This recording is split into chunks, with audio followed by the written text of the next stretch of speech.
Black Americans are taking a stand. So many others are standing with them. The rest of the country is taking note. Tonight we saw tens of thousands of people in the streets all over the country together for social justice, less than a week after disturbing events in Kenosha, Wisconsin, and on the heels of historic protests across our major sports. And those athletes already won one small battle today. Team owners will open their arena doors for voting in November. It's an important step in a movement that's fighting for so many things, from voting rights and equal pay to fair treatment from our police. Denver 7's SLOAN Dickey joins us tonight near the Capitol. SLOAN, one woman told you it's not about the demonstration, it is about legislation. She certainly said that, and many other people spoke with us as well. They said that the underlying message remains the same from 50 years ago. Now, demonstrators and marchers demonstrated in Denver, and they were demonstrating up for the March on Washington, D.C., and that iconic speech by Martin Luther King. Demonstrators told me that although their demands may have changed since then, the underlying message remains the same.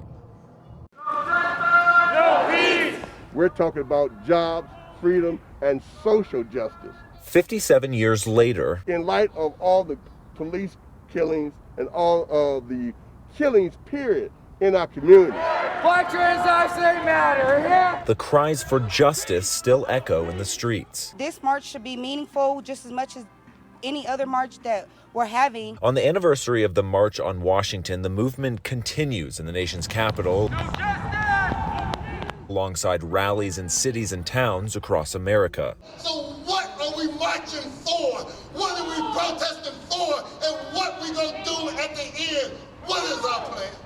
Here in Denver, marchers demanding new action in the fight for equality under the law. In 1965, we came together so we could vote. And in 2020, when we break down the walls of racism, and representatives speaking out against injustice experienced here in the state of Colorado. We should flood these streets, black people, as a community, as a whole, to get these laws changed. Laws they say are leading to the disproportionate killing of black lives. It wasn't just Elijah McClain. We got a whole bunch of other juveniles out here that has been killed. The message today is simple. Quit killing each other. Cops quit killing us. As the legacy of Martin Luther King marches forward. Now, that protest ended just about 30 minutes ago. For the last hour, it was a celebratory atmosphere, as you can still hear that music behind me. However, the protesters say there's still a lot of work to be done to bring about Martin Luther King's dream. Shannon? Tonight. Thank you, SLOAN.